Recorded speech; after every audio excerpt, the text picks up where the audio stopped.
370 баг, 1623 оролцогч. Мөсөн доорох загасчлалын түүхэнд урд өмнө хинж хүрч байгаагүй амжилт. Иймээс байгалийн загасчлал 20 дугаар наадам Оросын дээд амжилтын номд албан ёсоор бичигдлээ. Бүгд сайхан дөрвөн төвцтэй гоёж гангарсан байна. Маш олон өнгөлөг содон хувцастай хүмүүс харагдж байна. Хамгийн сонирхолтой нь газар зүй. Жилэрх тусам оролцогчид улам олширч байна. Үнэхээр оролцогчдын газар зүйн хүрээ гайхал төрүүлэм. Аль бүс нутаг ямар улс орноос ирснийг бүгдийг нэрлэнэ гэвэл эфирийн хугацаа хүрэлцэхгүй. Жишээлбэл Санкт Петербург хотоос ирсэн баг хаадын үеийн тансаг хувцсаар гоён ёслол төгөлдөр загасжилж байна. Энэ арга хэмжээнд зориулж тусгайлан ойсон хаант Оросын ордны загасчлалыг бэлэгдсэн юм а. Бид нартай Санкт Петербургийг үндэслэгч Петр хаан ч ирсэн. Соёлд нийслэлээс Алс орнуудын нийслэл хүртэл бараг 10,000 гаруй километр зайтай. Гэвч байгалийн загасчлал энэ зайг ойртуулж чаджээ. Петербургийн багийн хажууд Владивостокийн баг байрлаж байна. Эндээс бүх юм харагддаг. Бид 2014 оноос танаад ирдэг болсон. Ямар учраас жилбэр ирэх болов? Бид Владивостокийн загасчид өөрсдийнхөө загсыг барин танай загсан ч дуртай. Гадаадын зочид цөөнгүй. Зарим нь өвлийн загасчлалыг зөвхөн телевизээр харж байсан орнуудаас ч иржээ. Та яагаад нааш ирэхээр шийдэв? Оролдож үзлгүй яах вэ? Энд чинь байгаль нуур шүү дээ. Ариун нуур. Ирмээр санагдаад л ирлээ дээ. Хүүхдийн загасчлал аль хэдийн наадмын салшгүй хэсэг болжээ. Наадмын хүндэт зочин жүжигчин Гоша Куценко хамгийн түрүүнд бяцхан оролцогчдод уулзсан байна. Амжилт хүсье. Загас барьж амжуу. Энэ үү? Байгаль гэдэг бол цэнгэг мөнхийн агаар. Өчигдөр бид байгаль дарж загас барьсан. Би омуул бариад шууд тэнд түүхийгээр мэдсэн. 370 баг байна гэж сонсоод итгээгүй. Харин энэ дээрээ харахад бараг 3 км үржилсэн гайхамшигтай дүр зураг байна. Эрчил дахин ирж амьд тоглолт хийх бодолтой байгаа. Мөн 3 охин авчирч энэ бүхнийг үзүүлэхийг хүсэж байна. Загасчлал өглөөний 8 цагт эхэлж 12 цагт өндөрлөв. Үүний дараа оролцогчид зочдод зориулсан өргөн хэмжээний тоглолт олж тайзнаа уран бүтээлчид болон Гоша Куценко тоглолтоо толилууллаа.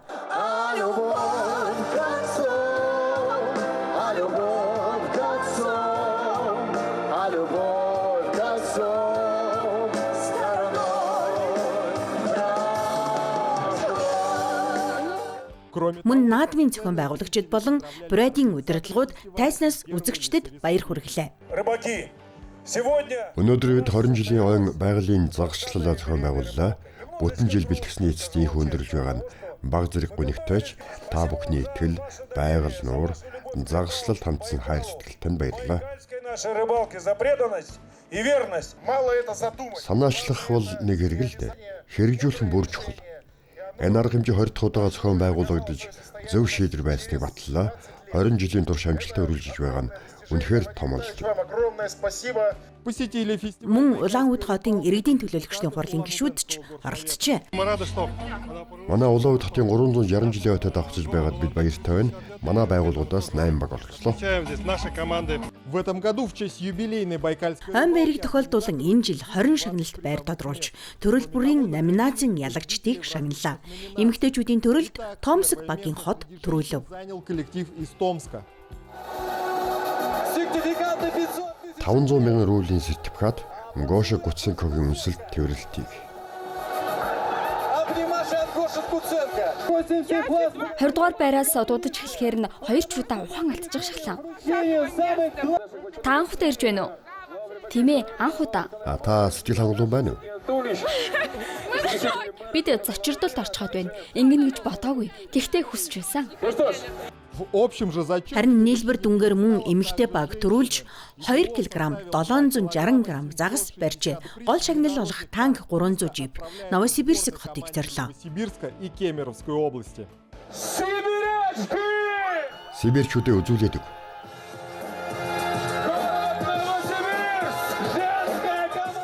Новосибирск хотын эмэгтэй баг 20 дахь байгалийн загслын ялагч боллоо.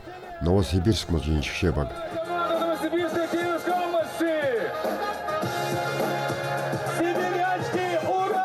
Сибирийн бүсгүйчүүд ураа.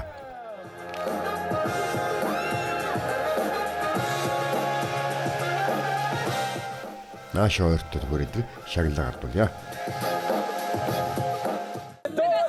Бид бэлдсэн, хичээсэн, тэгээд яллаа. 20-я Байкальская. 20 дугаар байгалийн загасчлал тэмцээн уламжлал ёсоор өндөрлөж, ялагчид талбайг төрөн хүндэтгэлийн тойрог хийж, төгсгөлд нь ёохор үндэсний бүжгийг бүжгэлсэн юм. Зохион байгуулагчид түр амсхисны дараа удаах хэтрүүлэлгүй хэлэхэд олон улсын хэмжээний мөсөнд орох загасчлалын баярт бэлтгэж эхэлнэ. Руслан Хороших, середина земли, Бурятия.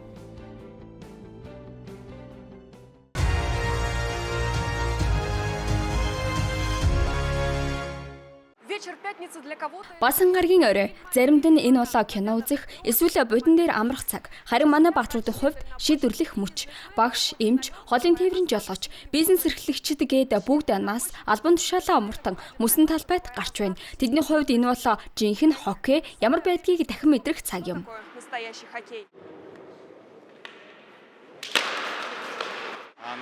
Энэ жил шөнийн хоккей лигийг бид анхудаа зохион байгуулж байна.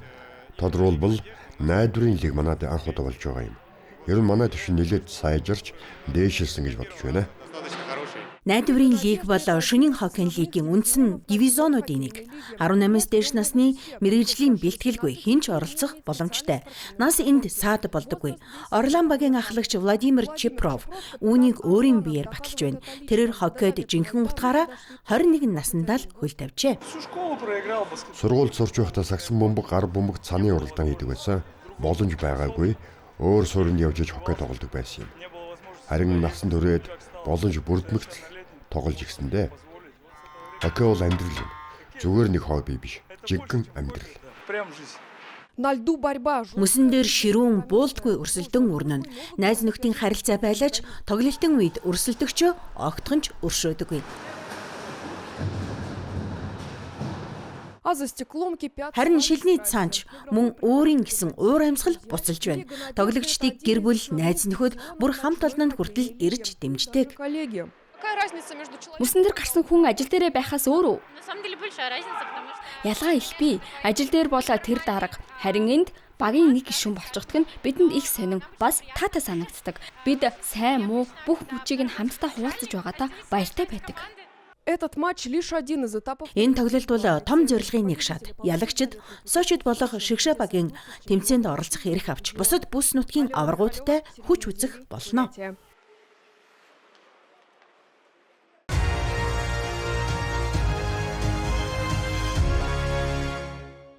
Ир Аэро болон Кристал багууд одоогоор плей-оффт шатанд шалгарах эрхийн төлөө хүснэгтийн гол өрсөлдөгчд болж байна.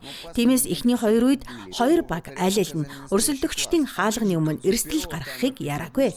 Гэсэн ч аюултай мөчүүд гарсан. Эхний үеийн төгсгөл хэсэгт хоёр хаалагч жинхэнэ ур чадвараа харуулсан бол Петербургийн баг бараг гарцаагүй гоолын боломжоо Александр Ситниковын ачаар алдлаа.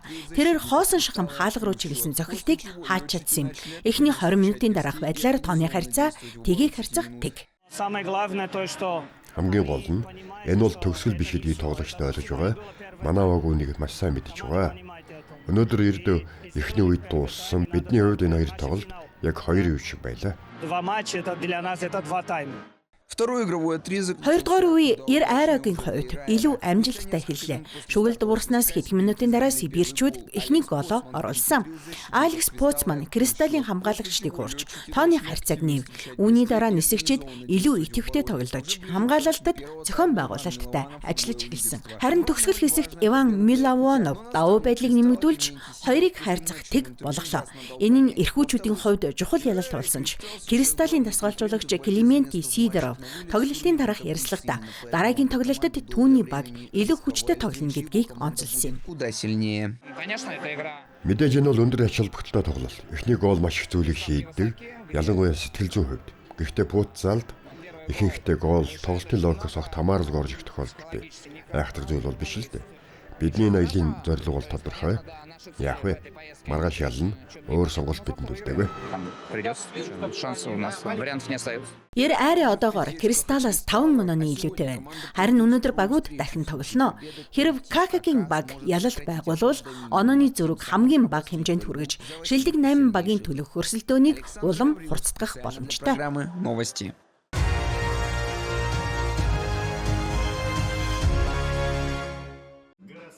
10 придомовок. Алс орнуудын хашааны тогтчлт хөтөлбөрийн хүрээнд өөр байгалийн хязгаарт 10 орон сууцны хашаа орчныг засварлана. Амьдрах орчны дэд бүтэц үндэсний төслийн хэрэгжилтийн хүрээнд хот суурин газруудад оршин суугчдын амралт чөлөө цагт зориулсан 39 цэцэрлэгт хүрээлэн ногоон байгууламж, спортын талбай шинээр байгуулах юм. Мөн сургууль цэцэрлэгийн их засвар болон шинэ барилгын ажил нь орчны тогтчлтод давхар эерэг нөлөө үзүүлж байна. Благоустройству. Өнгөрсөн онд ашиглалтанд орсон 6 шинэ сургуулийг харахад маш гоёмсог, орчин үеийн бага архитектурын хэлбэрүүд спортын талбайнуудтай болсон. Мөн баригдаж байгаа 4 шинэ сургуульд энэ талд онцгой анхаарч байна. Цаг хугацаа болон эвдэн сүйтгэгчдийн нөлөө цэцэрлэгт хүрээлэн спортын талбайд хүчтэй нөлөөлдөг. Иймээс эдгээрийг арчлан хамгаалахын тулд орон нутгийн соёлын төв, музей болон бусад байгууллагын мэдэлд шилжүүлж байна. Гүйцэтгэгч компаниуд баталгаат хугацаанд замын хавтан засварлаж, саналуудыг сэргээн будаж байна. Хяналтын камерын тусламжтайгаар эвдэн сүйтгэгчдийг илрүүлж, учруулсан хохирлыг нөхөн төлөвлөх боломж бүрдэж байна. Мөн цэцэрлэгт хүрээлэн ногоон байгууламжийн цэвэр байдлыг хангахад хувийн хэвшлийнхэн оролцсноо. Нийтийн эзэмшлийн бүх талбайд тогтчлтын хүрээнд холболтын зөвлөлийг шийдэж өгсөн. Ингэснээр бизнес эрхлэгчид өмчийн хороонд хандаж, гэрээ байгуулан ундаа, хүн чихэр, амттан зэрэг үйлчлэгээ үзүүлэх боломжтой болж байна. Шисепиорова гудамжны 66-д байрлах гудамжийг их засварын дараа мөн бизнесийн оролцоотойгоор ашиглаж, нийтийн эзэмшлийн орчныг байнга цэвэр, тогтчлттой байлгахыг зорж байна.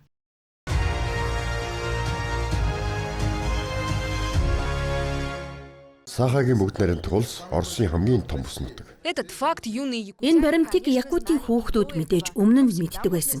Гэхдээ илүү ихийг мэдэх боломж үргэлж байдаг. Зөвхөн өөрийнхөө тухай бусад үндэстэн ясны соёлын тухайч тэр юм. Үндэстнүүдийн эв нэгдлийн жил тохиож байгаа энэ үед үүнд онцгой анхаарч, анхдагчдын хөдөлгөөний чуулганы бүх үйл ажиллагааг Оросын олон соёлт орчинд хүнзгий танилцахад чиглүүлжээ.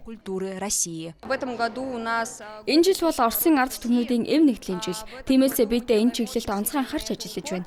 Одоо бид уралдаанд шалгаруулалтуудаа явуулж байна. Бүх дүүргүүд багийн харилцан ажиллагааг хөгжүүлэх тоглоомод зохион байгуулж, танхимын оролцоотой үйл ажиллагаа өрнүүлж байна. Мөн анхдагчийн зөвлөгөө нэртэй мастер хичээлүүдээр амьдралд манлайлалын чадварыг хэрхэн ашиглахыг зааж байна. Хүүхдүүд өөрсдийгөө зохион байгуулагчдын хувьар сорих боломжтой болсон байна. Тоглоом, мастер хичээлүүдийг тэд өөрсдөө санаачлан хэрэгжүүлжээ. Бэлтгэлийн чанарыг мэргэжилтнүүд үнэлж, аль дүүргийн сурагчид хамгийн сайн зохион байгуулсныг тодруулах юм. Энд хамгийн чухал нь багийн уур амьсгал, бүр гадаад төрхөнд ч илэрч байна. Манай дүүргийн охид бүгд адилхан үс засалттай. Бүх зүйл ижилхэн, маш гоё харагдаж байна. Хүн бүр ялахыг хүсдэгч чуулганд нөхөрсөг уур амьсгал ноёлж байна. Үүний тулд багуудаас гадна бүлэг байгуулж, идэвхтнүүд якутийн өөр бүс нутгаас ирсэн анхдагчдын хөдөлгөөний төлөөлөгчтэй танилцах боломжтой болсон. Энэ санаа бүрэн хэрэгжиж чаджээ. Богино хугацаанд бид маш их хурдан нэгдэж чадсан. Өөрөө нэрээ хүртэл бодож олсон. Олон тоглоом тоглож бие нэрийн дууддаг болсон. Манай бүлэг маш хурдан нэгдсэн. Бүгд хөгжилтэй мундаг хөгдөд байна. Зохион байгуулагчид онцолж байна. Энд ялагдагч гэж үгүй. Учир нь туршлага, шинэ найзуудыг ямар ч мөнгөөр худалдаж авч болдгүй юм. Ржана Гармаева, Иван Сорокаумов, Якутск.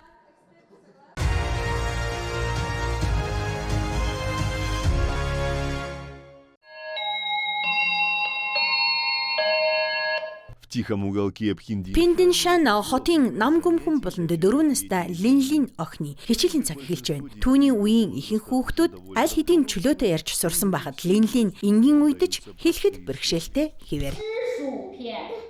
Чипс идэх. Хэл ярианы хүндрэл бол аутизмын хүрээний эмгэгтэй Линлиний тулгарч байгаа олон асуудлын зөвхөн нэг нь. Тэр бол Хятадд байгаа сая хүүхдүүдийн нэг. Энэ өвчин хүүхдийг нийгмээс аажмаар тусгаарлаж ганцаардалд хүргэдэг. Охины цэцэрлэг төвхтөл багш нь миний хүүхдүүд амжилттай хоцрогдол багтаа байгаасаа гэж хүсдэг гэсэн. Харин ийм хүүхдүүд тэдэнд тохирохгүй. А такие, как она, им не подходят. Одоо Линлин орон нутгийн сэргийн засах төвд хичээлж байна. Аутизмын шалтгаан бүрэн эмчлэх арга одоогоор тодорхойгүй хэвээр. Гэвч эм төрлийн сургалт засал үр дүнгээ өгч эхэлжээ. Сүүлийн үед түүний гэр бүл мэдэгдэхүйц өөрчлөлтийг анзаарч байна. Өмнө нь тэр эдгээр хичээлд дургүй 30 минут уйлдаг байсан. Харин шинэ хичээлд орсноос хойш дуртай болсон. Тэр аз жаргалтай байдаг. Она нравится, она счастлива. Шинэ хичээлийг Rise AI гэж нэрлэдэг. Сургуулийн саяхан нэвтрүүлсэн хиймэл оюун суурилсан програм. Линлиний багш Жен Сяо Цюан үүнийг хичээлийн төлөвлөгөө гаргах, акцийг хянах, шинэ арга санаа боловсруулахад ашиглаж байна. Rise AI танд савнгийн хөөс ашиглах санаа өгсөн үү? Тийм ээ, яг тийм. Энэ бол түүний сайн чаддаг зүйл. 20 жилийн туршлагатай багш Жен Сицүцян хүртэл хиймэл оюуны санал зөвлөмжөнд гайхширч байна. Rise AI-ийн боловсруулсан сургалтын хөтөлбөр тодорхой чиглэлтэй.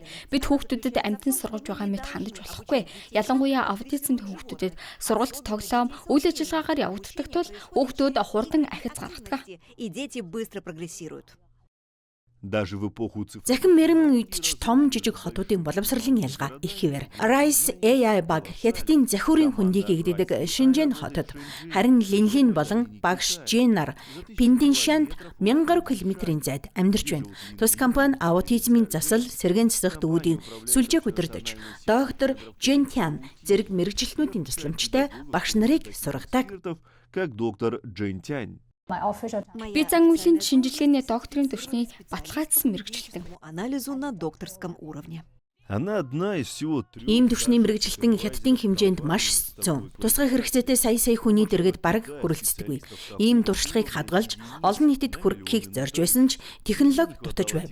Харин хиймэл оюуны хөгжлөөр энэ боломж нээгдэжээ.